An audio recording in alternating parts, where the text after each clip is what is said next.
الحمدللہ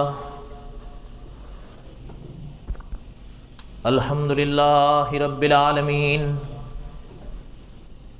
الصلاۃ والسلام علی سید الانبیاء والمرسلین، اما بعد، اعوذ باللہ من الشیطان الرجیم، بسم اللہ الرحمن الرحیم۔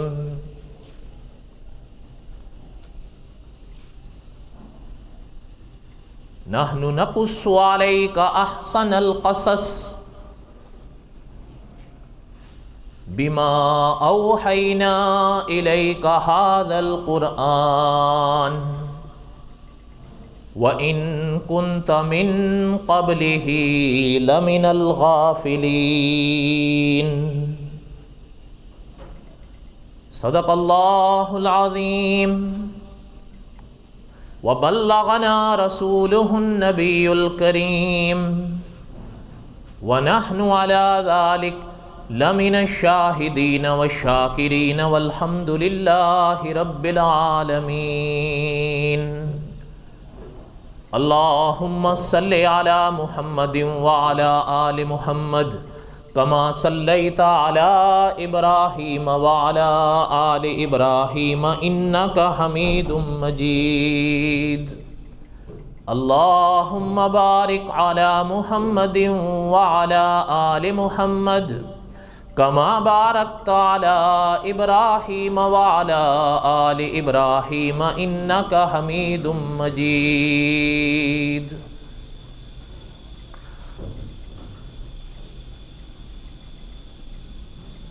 قصص الانبیاء علیہم الصلاۃ والسلام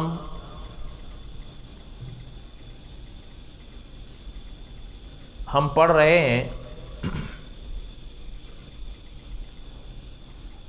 حقیقت یہ ہے اللہ کا کروڑ کروڑ شکر ہے کہ اللہ تعالی انبیاء علیہم الصلاۃ والسلام کی سیرت طیبہ بیان کرنے کی توفیق بخشیں۔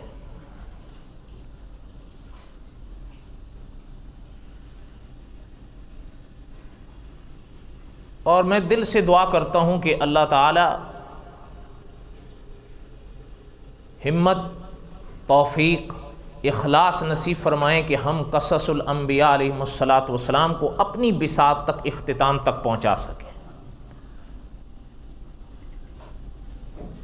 خدا بڑا بول نہ بلوائے،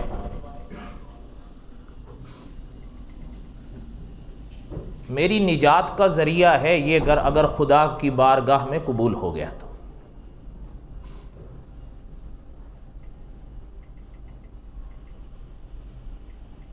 وقت چونکہ تھوڑا ہے، اب زوال دیر سے ڈھلتا ہے، اس لیے میں چند باتیں عرض کروں گا۔ ویسے ہو سکتا ہے کہ آج میری کچھ باتیں عام نوعیت سے ہٹ کر ہوں، لیکن بہرحال وہ قصص الانبیاء ہی محور رہے گا ہمارا۔ لیکن میں یہ بھی چاہتا ہوں کہ ہمارے اکابر علماء حق نے جہاں قصص الانبیاء علیہ الصلوۃ والسلام لکھا ہے یا بیان فرمایا ہے، تو ساتھ ہی میں عقیدے کی بھی وضاحت فرمائی ہے تاکہ ہمارا اور آپ کا عقیدہ بھی بنے۔ اس لیے کہ یاد ہوگا آپ کو، میں نے ایک دفعہ عرض کیا تھا کہ شیخ الاسلام علامہ شبیر احمد عثمانی رحمۃ اللہ علیہ اپنی تفسیر عثمانی میں لکھتے ہیں کہ اچھے اعمال کی روح، اعمال صالحہ کی روح صحیح عقیدہ ہے۔ عقیدہ ہے تو عمل میں جان اور وزن ہوگا، عقیدہ نہیں ہے تو اس عمل کا کوئی اعتبار نہیں ہوگا۔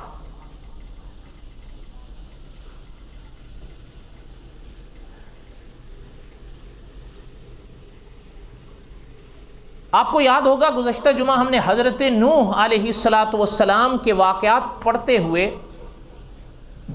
حضرت علیہ الصلاۃ والسلام کے بیٹے کنان کا واقعہ پڑھا تھا۔ میں نے عرض کر دیا تھا کہ قرآن پاک میں کنان کا نام نہیں ہے، واقعہ ہے، لیکن علماء نے لکھا ہے کہ اس کا نام پرانی کتابوں کے حوالے سے کنان ملتا ہے. وہ آپ سب سن چکے اور پہلے بھی آپ سنتے رہے ہیں. میں کوئی آپ کو نئی باتیں نہیں سنا رہا ہوں، بس دوہرا رہا ہوں. کنان بچا نہیں، ڈوب گیا. یہ تو آپ سب جانتے ہیں. البتہ اگلی بات بھی آپ جانتے ہیں، لیکن تھوڑی سی مل کے دہراتے ہیں اور دعا کرتے ہیں اللہ تعالیٰ سے کہ اللہ تعالیٰ ہمیں صحیح عقیدہ نصیب فرمائیں، اور وہ نصیب فرمائیں جو اہل سنت و جماعت کا عقیدہ ہے. اس لیے کہ علماء نے لکھا ہے کہ ناجی جماعت اہل سنت و جماعت ہے.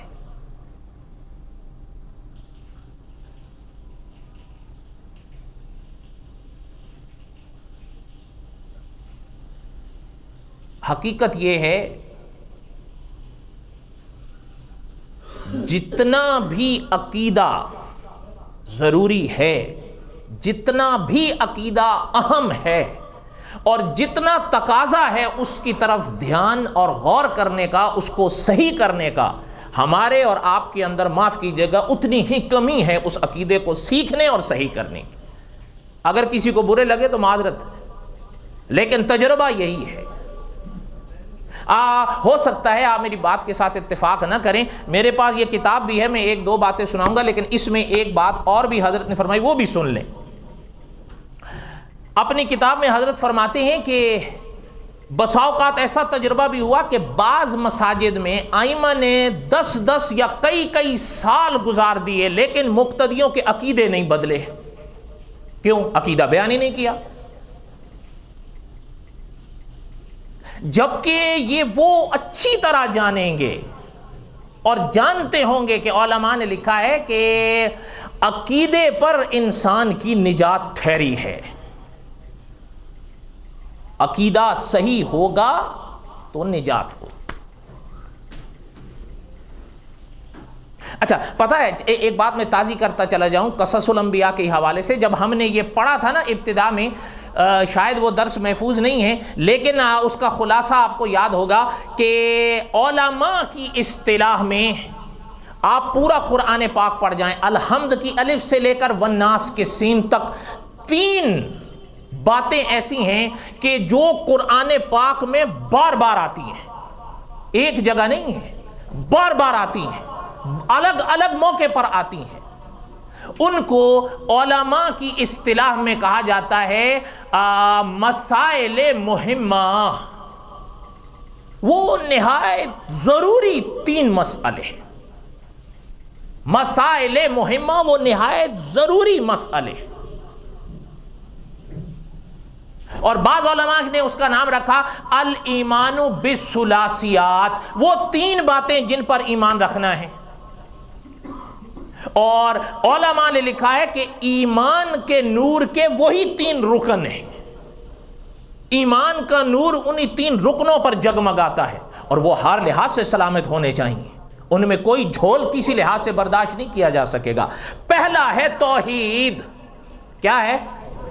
توحید. دھیان میری طرف رہے. پہلا ہے توحید، دوسرا ہے رسالت، اور تیسرا ہے آخرت. یہ ہیں مسائل مہمہ. مل کے میرے ساتھ بولو، ان کو علماء کی زبان میں کہتے ہیں مسائل مہمہ. وہ 3 نہایت اہم مسئلے، ان پر عقیدہ جا ٹھہرا ہے. توحید ہے، رسالت ہے، اور آخرت ہے. یہ قصص الانبیاء ہم دوسرے رکن کے حوالے سے تو پڑھ رہے ہیں. مقصد یہ ہے کہ دعا کریں اللہ تعالیٰ ہمارا عقیدہ درست فرمائے. ہمارے اکابر نے عقیدے پر اتنی محنت کی ہے کہ اگر اس تاریخ کو بیان کیا جائے تو شاید کئی ماہ کے جمعے کم پڑے ہیں. اور ہمارے اکابر کی ایک تاریخ رہی ہے، عقیدے پر ہمارے اکابر نے کبھی سودے بازی نہیں کی، سوال ہی نہیں پیدا ہوتا. حتیٰ کہ شیخ العرب والعجم مولانا حسین احمد مدنی رحمت اللہ علیہ جب عدالت کے کٹہرے میں تھے تو اس وقت ہی حضرت نے فرما دیا تھا کہ مولانا محمد علی جوہر اگر میں اپنی زبان بدلتا ہوں میرا عقیدہ بدلتا ہے. اکابر سبق دے کر گئے ہیں اپنی پاک سیرتوں سے کہ آپ اور ہم دنیاوی لحاظ سے جتنی مرضی ترقی کر جائیں، ہمارا عقیدہ غلط نہیں ہونا چاہیے۔ یہ صحیح باتیں ہیں یا غلط باتیں ہیں؟ خیر، بات یہ عرض کر رہا تھا، حضرت نوح علیہ السلام کا بیٹا غرق۔ یہ آپ جانتے ہیں، آپ نے پہلے بھی سن رکھا ہے، چند باتیں مل کے دہراتے ہیں، اور صاحب قصص الانبیاء نے بھی دعوت فکر دی ہے کہ ذرا آپ غور کریں۔ خدا نہ کرے اگر کہیں میرے دل میں یہ خیال آتا ہے کہ مجھے آخرت میں میرے پیر بچا لیں گے، مجھے آخرت میں میرے مرشد بچا لیں گے، یہ جھول ہے۔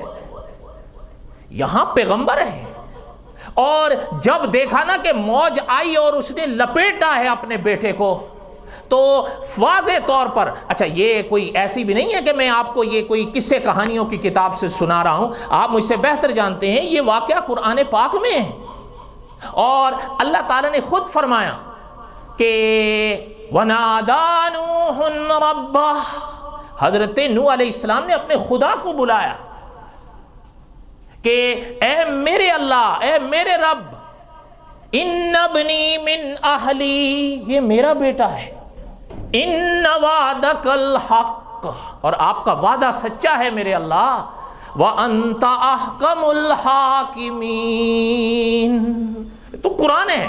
اچھا، جب حضرت نوح علیہ السلام نے یہ بات ارشاد فرمائی نا، اب اللہ تعالیٰ کا جواب دیکھیں، بلکہ صاحب قصص الانبیاء لکھتے ہیں کہ خدا کا جلال کا اظہار اور ظاہر ہونا دیکھیں۔ اللہ نے فرمایا یا نوح، اے نوح، انہو لیس من اہلک، یہ تیرے گھر والوں میں سے نہیں ہے میرے نوح۔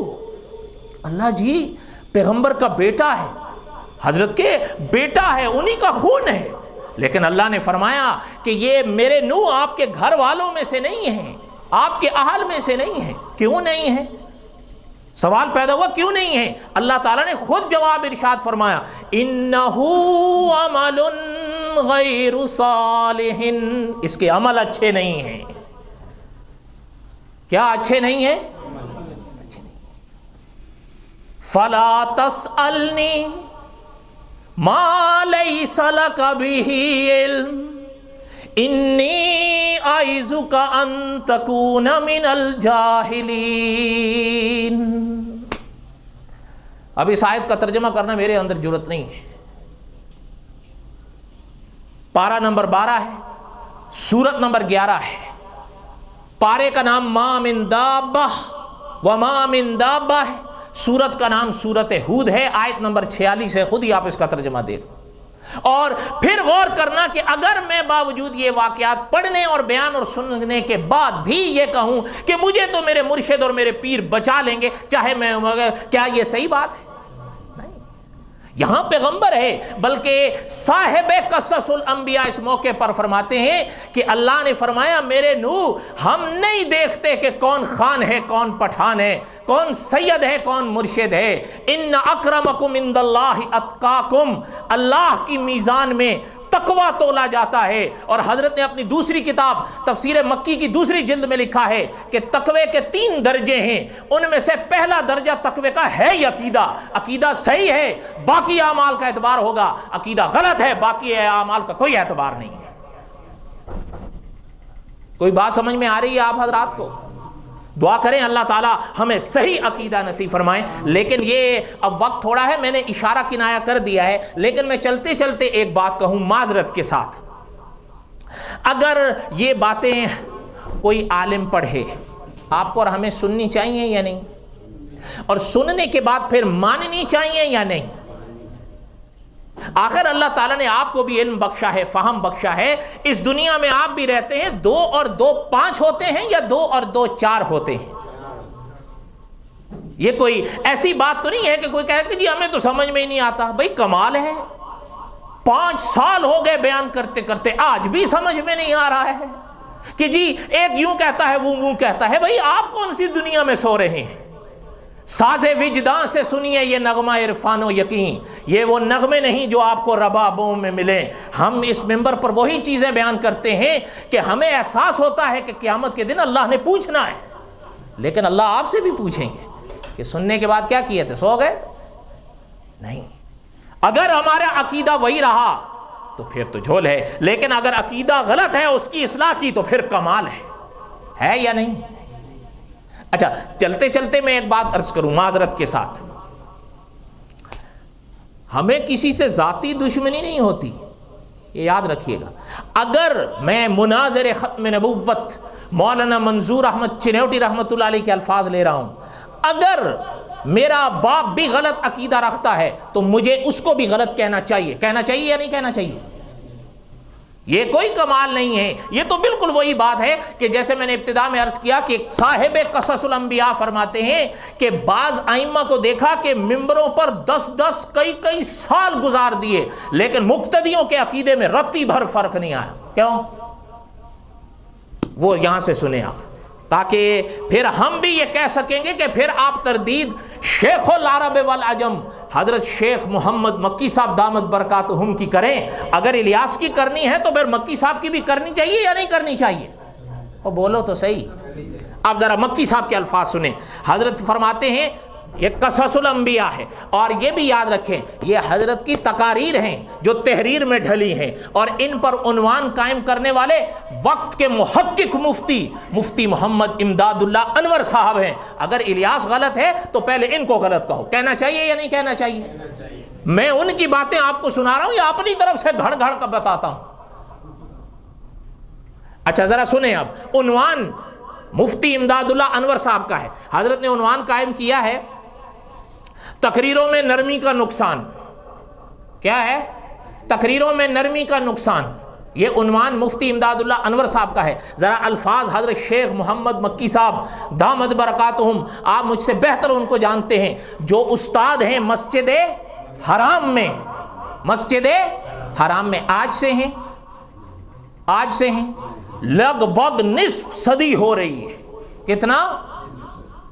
اچھا اب ذرا ان کے الفاظ سنیں، حضرت شیخ العرب والعجم کے الفاظ مفتی امداد اللہ انور صاحب یہاں لا رہے ہیں۔ حضرت فرماتے ہیں یہی وجہ ہوتی ہے کہ بہت سارے دوست اہل علم علماء ہم نے دیکھے ہیں کہ 30 سال تک لوگ ان کے پیچھے نماز پڑھتے رہ گئے لیکن کسی کا عقیدہ نہیں بدلا ہے۔ یہ وہی الفاظ ہیں یا کوئی اور ہیں؟ اور بولو تو صحیح یار۔ اب آگے سنیں، فرمایا کسی کا عقیدہ نہ بدلا، کہ کبھی عقیدہ بیان ہی نہیں کیا، بیان ہوگا تو شاید کوئی ایک آدھ کا بدلے گا، جب عقیدہ بیان ہی نہیں کیا، کبھی فضائل بیان کر دیے، درود شریف کی فضیلت، کبھی رمضان شریف کی فضیلت، کبھی مکے کی فضیلت، کبھی مدینہ منورہ کی فضیلت، کبھی حضرت ابو بکر رضی اللہ تعالیٰ کی فضیلت، کبھی حضرت آدم علیہ السلام کی فضیلت، کبھی شان محمد الرسول اللہ صلی اللہ علیہ وسلم، اور کبھی کبھی پیغمبروں کے میلاد منانے بھی شروع کر دیے۔ عقیدہ کہاں بدلے گا؟ اب یہ الفاظ میرے ہیں یا مکی صاحب کے ہیں؟ اچھا اب جو کہے الیاس غلط بولتا ہے اس کو چاہیے مکی صاحب کی بھی تردید کرنی چاہیے یا نہیں کرنی چاہیے؟ کہنے کا مقصد یہ ہے کہ بات سمجھیں آپ، ہمیں کسی سے ذاتی دشمنی نہیں ہے۔ کہ چند روز پہلے کسی دوست نے عرض کیا ایک صاحب کے بعد، وہ تو خیر مر گیا، زمانہ گزر گیا، کہ جی وہ تو ایسے اور ویسے۔ بھئی بات سنو، حضرت عیسیٰ علیہ السلام بغیر باپ کے پیدا ہوئے، اس پر پیغمبر کی امت کا اجماع ہے۔ حضرت عیسیٰ بن مریم کے کوئی باپ نہیں تھے، بغیر باپ کے اللہ نے اپنی قدرت سے پیدا کیا۔ حضور کی امت کا اجماع ہے اس مسئلے پر۔ جن صاحب کی وہ بات کرے تو اس نے لکھا ہے کہ یوسف نجار حضرت عیسیٰ کے باپ تھے۔ کون؟ یوسف نجار حضرت عیسیٰ کے باپ تھے۔ اچھا اب بتائیں، اب ہم ان کی اتنی بڑی داڑھی دیکھیں، اتنا بڑا ان کے ماتھے پر محراب دیکھیں، یا اس کے اس عقیدے کو دیکھیں؟ کس کو دیکھیں؟ اور بتاؤ تو صحیح یار، نہیں سمجھ میں آ رہی آپ لوگوں کو بات؟ اس دن مجھے ایک دوست کہہ رہا تھا، خیر چھوڑو پھر لمبی بات ہو جائے گی۔ کہنے کا مقصد یہ ہے کہ ہمیں کسی سے ذاتی دشمنی نہیں ہے۔ یہ ممبر، اچھا یہ بھی اپنا بعض حضرات کو یہ ہوا نا کہ جی ذرا نرم ہونی چاہیے، بالکل ذرا رواداری بھی کسی چیز، اور جی ذرا وسعت قلب بھی تو کسی چیز کا نام ہے نا۔ اور بھائی کس چیز کا نام ہے یہ آپ بتا دو۔ کہ جی ہمارے فلاں مولوی صاحب کہتے ہیں کہ ممبر پر عقیدہ بیان نہیں ہونا چاہیے۔ اچھا جی کہاں بیان ہونا چاہیے؟ کہ جی درسگاہ میں بیان ہونا چاہیے، ممبر پر نہیں ہونا چاہیے۔ اچھا وہ کیوں؟ کہ جی اس سے امت میں اختلاف ہوتا ہے، امت میں اتحاد ہونا چاہیے، پیار ہونا چاہیے، سارے اپنے بھائی ہیں، بس ذرا میٹھی نرم بالکل تاکہ سارے خوش ہو جائیں۔ اگر مجمع شیعوں کا ہے اہل بیت پہ تقریر کر دو، مجمع اگر بریلوی مسلک کا ہے حضور کی شان اور اولیاء کی شان پر تقریر کر دو، اگر مجمع جو ہے نا وہ ذرا توحید والوں کا ہے تو پھر کھل کے توحید پر تقریر کرو۔ میں آپ سے پوچھتا ہوں جو آدمی اس طرح کی تقاریر کرے گا کیا خیال ہے آپ کے بارے میں؟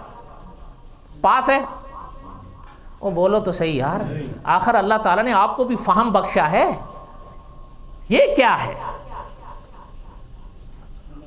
یہ آپ کو یاد ہوں گے نا کہ اپنا اقبال مرحوم کہ اقبال بڑا اپدیشک ہے من باتوں میں موہ لیتا ہے، یہ کون سی بات ہے کہ بھئی میں جو مجمع دیکھوں اسی رنگ میں ڈھلتا جاؤں؟ یہ ہمیں نہیں آتا، سیدھی بات ہے۔ ہم نے ہاں رہ گیا مسئلہ مسئلے کا، تو اکابر کو ہم نے دیکھا اور اکابر کو ہم نے پڑھا۔ میں آپ سے پوچھتا ہوں جہاں ہمارے اکابر نے عقائد پر تحریر کی ہے، ہمارے اکابر نے عقائد پر تقریر کی ہے یا نہیں کی ہے؟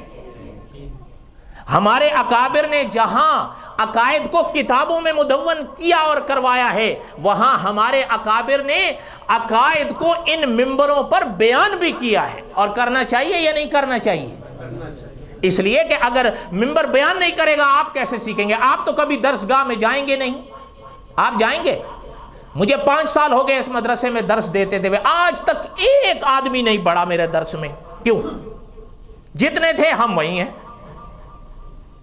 لیکن جمعے میں چلیں، آپ اصل میں تو آتے ہیں، آپ معاف کیجئے گا انڈائریکٹلی۔ کیسے؟ نماز پڑھنی ہے، آگے بس ٹھیک ہے۔ اگر جمعے کی نماز آپ پہ فرض نہ ہوتی آپ نے آنا تھا؟ سچ بولنا، جھوٹ نہیں بولنا، سوال ہی نہیں پیدا ہوتا۔ اس لیے کہ وہ بائی چوائس والی یہ بات نہیں، یہ بائی چانس والی بات ہے۔ آپ آ رہے ہیں جمعہ پڑھنا، ٹھیک ہے جی، کچھ جان کھپائے گا تو کچھ ہم بھی سن لیں گے، باقی اللہ اللہ خیر صلی۔ نماز ہم پڑھتے ہیں، روزہ ہم رکھتے ہیں، زکوٰۃ ہم دیتے ہیں، بھئی چلو اگر اور کچھ ہمارے اندر تھوڑی کمی بیشیاں ہیں تو جنت سویر نہ صحیح تو دیر سے مل جائے گی، کہاں جائے گی؟ شام کو پیئیں گے، صبح توبہ کر لیں گے، رند کے رند رہیں گے اور جنت بھی ہاتھ سے نہیں جائے گی، سوال ہی نہیں پیدا ہوتا۔ بلکہ ایک مجھ سے کہہ رہا تھا کہ جی حضور کی امت تو ہے ہی بخشی ہوئی۔ چلو جی پھر تو قصہ ہی ختم ہو۔ اچھا جب یہی بات ہے تو صحابہ کی ذرا تاریخ پڑھو۔ اچھا ایک بات میں یہ عرض کروں، منبر پر ہمیشہ ہمارے عقائد نے، ہمارے اکابر نے عقائد بیان کیے ہیں، آپ کبھی درسگاہ کا رخ کریں گے نہیں۔ دیکھیں آپ تاریخ اکابر اٹھا کر دیکھیں، جب اگر موقع آیا ہے کہ کہیں اگر کسی شخص نے ختم نبوت کا عقیدہ توڑنے کی کوشش کی ہے تو منبر پر مناظر ختم نبوت مولانا منظور احمد چنیوٹی آئے یا نہ آئے؟ اور جہاں اگر صحابہ کے خلاف کوئی فتنہ اٹھا تو مولانا حق نواز جھنگوی منبر پر آئے تھے یا کتابوں کی طرف گئے تھے؟ اور بولو تو صحیح نا خدا کے بندو، مولانا جھنگوی مرحوم کی کوئی کتاب لکھی ہوئی ہاتھ سے میری نظر سے نہیں گزری ہے، آپ کی نظر سے گزری ہے تو مجھے دکھا دینا، میں آپ کا احسان مانوں گا۔ مولانا جھنگوی مرحوم نے صحابہ کے بارے میں عقیدہ کہاں بیان کیا تھا؟ منبر پہ کیا تھا نا۔ اور پتہ ہے یہ جو کہا کہ چیز ذرا اتفاق یاد کریے، مولانا امیر عظیمت حق نواز جھنگوی رحمت اللہ علیہ کے یہ الفاظ ہمیں آج بھی یاد ہیں، جو درس کی صورت میں ہم نے پڑھے اور سنے۔ حضرت فرماتے تھے کہ خطیب اور عالم کی منبر پر اس وقت ضرورت ہے جب حالات ہٹلر جیسے ہوں، اگر حالات صدیق اکبر جیسے ہیں پھر تو جناب کی ضرورت ہی نہیں ہے، پھر تو بیٹھ کے تسبیح پڑھو، پھر تمہاری کیا ضرورت ہے۔ یہ حضرت صحیح فرماتے تھے یا غلط فرماتے تھے؟ تو یہ کہنا، اچھا اس پر بھی میں ایک بات چلتے چلتے کہوں، نام سنا ہوگا آپ نے استاذ العلماء علامہ خالد محمود صاحب دامت برکاتہم، سنا ہے یا نہیں سنا نام؟ قریب صدی ہونے لگی ہے، دعا کریں اللہ تعالیٰ ان کا سایہ ہمارے سروں پر سلامت رکھے۔ سید عطا اللہ شاہ بخاری رحمت اللہ علیہ، نام سنا ہے نا؟ امیر شریعت سید عطا اللہ شاہ بخاری رحمت اللہ علیہ فرمایا کرتے تھے، حضرت کا ایک جملہ غالباً سن 1955 کا، حضرت نے ارشاد فرمایا تھا سید عطا اللہ شاہ بخاری رحمت اللہ علیہ نے کہ اگر عصر کی نماز کے بعد کوئی فتنہ اٹھے تو مغرب کی نماز کے بعد علامہ خالد محمود صاحب سے مناظرہ کرا دینا، فتنہ ختم ہو جائے گا۔ کب فرمایا تھا؟ اور اب سن 2000 ان کے الفاظ ذرا سنیے، ان کے الفاظ سنیے، علامہ خالد محمود صاحب کے الفاظ سنا رہا ہوں۔ یہ اصل کتاب تو ہے انوار قاسمی، اس کی بھی ایک تاریخ ہے لیکن اب وقت نہیں ہے۔ اس کے آخر میں استاذ العلماء علامہ خالد محمود صاحب کا ایک مضمون چھپا ہے جو 30 صفحات پر پھیلا ہوا ہے۔ یہ تقریباً کتاب تو بہت پرانی ہے، کتاب ہے سن 1968 کی، کب؟ 1968، لیکن آخر میں جو علامہ خالد محمود صاحب کا مضمون ہے نا 30 ورقی، وہ تقریباً آج سے 16 سال پہلے کا ہے۔ میں اس میں سے صرف آپ کو ایک آدھ ٹکڑا سناتا ہوں۔ اگر وہاں اتفاق ہے تو بالکل ٹھیک ہے، اور اگر اختلاف ہے تو پھر یہ نہیں کہنا کہ یہ الیاس کہتا ہے، کہنا استاذ العلماء علامہ خالد محمود صاحب لکھتے ہیں۔ استاد العلماء علامہ خالد محمود صاحب کے الفاظ سنیں۔ حضرت لکھتے ہیں آج بر صغیر پاک و ہند میں کئی ایسے لوگ ملیں گے جو اپنے آپ کو دیوبندی سمجھتے ہیں اور اپنی دینی مجلسوں میں اس قسم کی باتیں کرتے ہیں کہ دوسرے مذہب پر تنقید کرنا اور ان سے بحث اور مباحثے کرنا یہ ایک فتنہ ہے، اس سے بچنا چاہیے۔ دعوت کے کام میں کوئی بات اختلافی نہیں ہوتی، عافیت اسی میں ہے اور اس میں کوئی ذہنی پریشانی نہیں اٹھانی پڑتی۔ استاذ العلماء علامہ خالد محمود صاحب لکھتے ہیں یہ سوچ علماء دیوبند کے مسلک کے قطعاً خلاف ہے۔ آ کے پڑھ لو۔ اب یہ نہیں کہنا کہ الیاس کہتا ہے، اب کہنا استاد العلماء علامہ خالد محمود صاحب کی بھی ہم نہیں مانتے۔ جرأت تو کرو نا، پھر ہم بھی کہیں گے کہ ہاں بھئی واقعہ اہل حق ہو۔ یہ کیا ہے کہ مسئلہ میرا آئے، یہ ایسے مارتا رہتا ہے۔ اچھا اور بات ان کی آ جائے، پھر کوئی بات آپ کو بھی سمجھ میں آ رہی ہے؟ اچھا میں اب آپ سے ایک بات پوچھتا ہوں، یہاں پر علامہ خالد محمود صاحب کا ایک جملہ اور بھی سن لیں۔ استاذ العلماء علامہ خالد محمود صاحب لکھتے ہیں کہ یہ سوچ علماء دیوبند کے مسلک کے قطعاً خلاف ہے۔ حضرت نانوتوی رحمۃ اللہ علیہ نے دہلی کے پادری تارا چند سے مناظرہ کیا، حضرت سے نے میلہ خدا شناسی میں حضرت خود تشریف لے کر گئے اور وہاں سے آئے ہوئے انگلینڈ سے آئے ہوئے پادری سے حضرت نے گفتگو کی۔ حضرت نانوتوی رحمۃ اللہ علیہ کے ساتھ مولانا فخر الحسن گنگوہی، حضرت محمود الحسن دیوبندی، حضرت مولانا رحیم اللہ بجنوری رحمہم اللہ سارے آئے۔ پھر اگلے سال پھر چاندہ پور میں میلہ شناسی لگا، اس میں بھی حضرت نانوتوی رحمۃ اللہ علیہ نے شرکت فرمائی، تقریر بھی فرمائی کہ دیوبند کا نام پوری دنیا میں گونجا۔ اس کے اگلے سال پھر بڑا مذہبی اجتماع ہوا، پادری بھی آئے، اس مرتبہ اپنے ساتھ ایک اور پادری کو بھی لے کر آئے۔ ہندوؤں کی طرف سے پنڈت دیانند سرسوتی آئے اور مسلمانوں کی طرف سے حضرت نانوتوی رحمۃ اللہ علیہ اس میں شامل ہوئے۔ یہ حضرت نے صحیح کیا تھا یا غلط کیا تھا؟ اگلی بات سنیں، حضرت نانوتوی رحمۃ اللہ علیہ، اچھا یہاں پر حضرت علامہ خالد محمود صاحب کے الفاظ سنیں۔ حضرت نانوتوی رحمۃ اللہ علیہ جب مختلف مذاہب سے مناظرے کر رہے تھے اس وقت حضرت مولانا محمد یعقوب نانوتوی رحمۃ اللہ علیہ، حضرت مولانا رشید احمد گنگوہی رحمۃ اللہ علیہ، ان سب حضرات کے مرشد عالی حضرت حاجی امداد اللہ مہاجر مکی زندہ تھے اور یہ حضرات ہمیشہ حضرت نانوتوی رحمۃ اللہ علیہ کے لیے دعا گو رہے۔ کسی نے کبھی یہ رائے نہیں دی کہ مناظرات میں پڑھنا، باطل کی تردید میں اترنا، مذہبی بحث میں الجھنا مسلمانوں میں کوئی فتنہ پیدا کرے گا۔ مسلمانوں کے صرف عمل کی دعوت دینی چاہیے، علم کی نہیں۔ علم سے کچھ نہیں بنتا جب تک عمل ساتھ نہ ہو۔ استاذ العلماء علامہ خالد محمود صاحب لکھتے ہیں یہ کہنا ہرگز درست نہیں کہ علم سے کچھ نہیں بنتا جب تک عمل ساتھ نہ ہو، بلکہ یوں کہنا چاہیے کہ آخرت کی پکڑ سے بچنے کے لیے صرف علم کافی نہیں، عمل بھی درکار ہے۔ صحیح الفاظ یہ ہیں۔ علامہ خالد محمود صاحب آگے لکھتے ہیں کہ عمل کی ترغیب بے شک مفید ہے اور ہونی چاہیے، لیکن نیک اعمال کے انہماک سے جس شخص کے دل میں علم سے نفرت پیدا ہو جائے اور ایسے لوگ پھر علماء سے بدگمان ہونے لگیں اور آپس میں بیٹھے یہاں تک کہہ جائیں کہ علماء نے قرآن و حدیث کے درس دے کر آج تک کیا کر لیا ہے، تو یہ یقیناً ایک زندگاہ کی راہ ہوگی۔ اور وہ نیک اعمال جن کے گمان میں وہ لوگ علم سے اس طرح ہٹتے ہیں، آخرت بیزار ہوئے، آخرت میں ان کے منہ پر مارے جائیں گے۔ یہ علامہ خالد محمود صاحب کی عبارت پڑھا ہوں، اپنی طرف سے نہیں۔ اچھا ہو سکتا ہے کوئی کہے کہ جی یہ تو پادری کی بات ہے، یہ تو پنڈت دیانند سرسوتی کی بات ہے، لیکن جو اپنے آپ کو مسلمان کہتے ہیں ان کو ہمارے اکابر نے ان کی بھی تردید کی ہے اور ان کے بھی سامنے ہمارے اکابر آئے ہیں. اکابر نے صحیح عقیدے میں کبھی سودے بازی نہیں کی. جہاں تحریر کا موقع آیا تحریر کی, جہاں تقریر کا موقع آیا تو تقریر کی. آپ کب کون سی درسگاہ میں جا کر پڑھیں گے؟ آپ یہاں کبھی آج تک نہیں آئے, ایک گلی پار کر کے آپ وہاں جائیں گے. اچھا, میں خود بھی ایک جگہ حیران تھا. ایک جگہ میں نے ایک دفعہ جمعہ پڑھایا تو وہاں جو تھا نا اپنا, ایک صاحب کہہ رہے تھے کہ جی میں مکہ ہو گیا تھا, مجھے اتنی دین کی فکر تھی. ٹھیک ہے جی, ہوگا, اہلاً سہلاً, اللہ تعالیٰ قبول فرمائے. جب میں بیان کرنے بیٹھا نا, وہ دیوار کے ساتھ بیٹھا ہوا تھا. آپ یقین کریں میں نے آدھے گھنٹے کا بیان کیا, آگے ساری جگہ خالی, وہ اٹھ کے آگے نہیں آیا, نماز میں بھی نہیں آیا. اچھا, یہ بھی نہیں ہے کہ کوئی معذور ہے, چلیں آپ اس کو تعویل کریں گے کہ جی وہ معذور ہوگا نا, میں بھی الحمدللہ اندھا نہیں ہوں. اچھا, جب یہ حال ہے تو کیا ہے؟ ہاں, ایک بات سنتے جائیں. ایک بات یہ ہے کہ میں آپ سے کہتا ہوں نماز پڑھو, یہ اچھی بات ہے. میں آپ سے کہتا ہوں زکوٰۃ دو, یہ اچھی بات ہے. لیکن اگر کوئی عالم حضور علیہ الصلوۃ والسلام کی امت کو صحیح عقائد بتا رہا ہے یا حضور کے دشمنوں کا مقابلہ کر رہا ہے, تو میں اس ممبر پر بیٹھ کر کہوں نہیں نہیں یار یہ غلطی کر رہا ہے, میں آپ سے کہتا ہوں یہ صحیح ہے.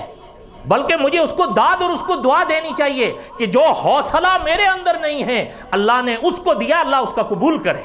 یہ صحیح بات ہے. اگر ایک انسان آپ سے کہتا ہے نماز پڑھو, بہت اچھی بات ہے, میں آپ کو شاید نہ کہہ سکوں کہ نماز پڑھو, اس نے آپ سے کیا, یہ بہت اچھی بات ہے. لیکن ایک شخص اگر 11ویں کا دودھ پیتا ہے اور وہ شخص اس کو, ایک عالم اس کو کہتا ہے کہ یہ نہ پیو, یہ کمال ہے یا نہیں؟ یہ جرت کی بات ہے. اللہ تعالیٰ ایسے حضرات کو سلامت رکھیں. آپ آخری وقت میں محدثین نے ایک حدیث لکھی ہے, آپ حیران ہوں گے. کاش ایک موقع ہوتا میں وہ حدیث سناتا. اللہ تعالیٰ نے موقع دیا تو اب وقت ختم ہو گیا. انشاءاللہ اگلے کسی موقع پر یہ درس میں ذکر کر دیں گے. دعا کریں اللہ تعالیٰ ہمیں صحیح عقیدہ نصیب فرمائیں, اور اللہ تعالیٰ ہمارے عقائد کو درست فرمائیں, اور اللہ تعالیٰ ہمارے عقائد کو قبول فرمائیں. یاد رکھیے ہمارے اکابر نے ہمیشہ عقائد پر محنت کی ہے, تحریر کی صورت میں بھی, تقریر کی صورت میں بھی. عمل کا کوئی منع نہیں کرتا, لیکن عقائد کے حوالے سے عمل کو اتنا لے آؤ کہ عقائد سے نظریں ہٹا لو, یہ درست نہیں ہے. دعا کریں کہ اللہ تعالی ہماری حفاظت فرمائے. بات کر رہا تھا حضرت نوح علیہ السلام کے واقعے کی, کہ حضرت نوح علیہ السلام نے دعا مانگی لیکن اللہ تعالی نے دعا قبول.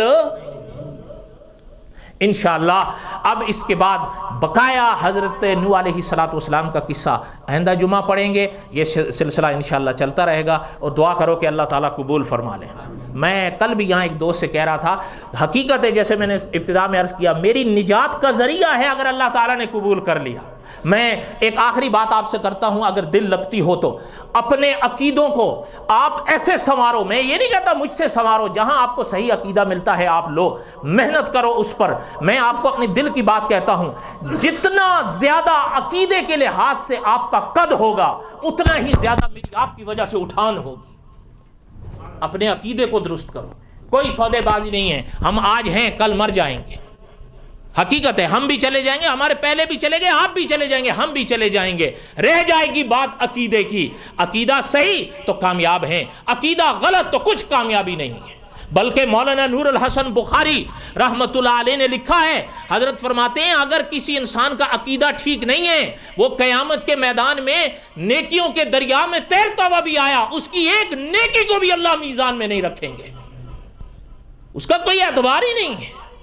اعتبار عقیدے کا ہے, اس کے بعد عمل آتا ہے. عقیدہ ٹھیک ہے عمل بھی آئے گا, عقیدہ نہیں ہے تو عمل.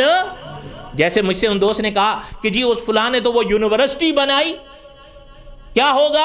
اچھا میں نے اس کو یہی کہا, میں نے کہا اس نے یونیورسٹی بنائی, ابو جہل نے کعبہ بنایا. میں نے صحیح کہا تھا یا غلط کہا تھا؟ نہیں آپ بتاؤ, میں نے غلط کہا تھا؟ آپ نے سنا ہے کہ نہیں ابو جہل نے کیا بنایا تھا؟ اچھا یہ آپ نے پڑھا ہے نا یونیورسٹی اس نے بنائی, کعبہ ابو جہل نے بنایا, ان لوگوں نے بنایا, اس کا ذکر اللہ نے قرآن میں کیا ہے. وما علینا الا البلاغ المبین. سنتیں پڑھ.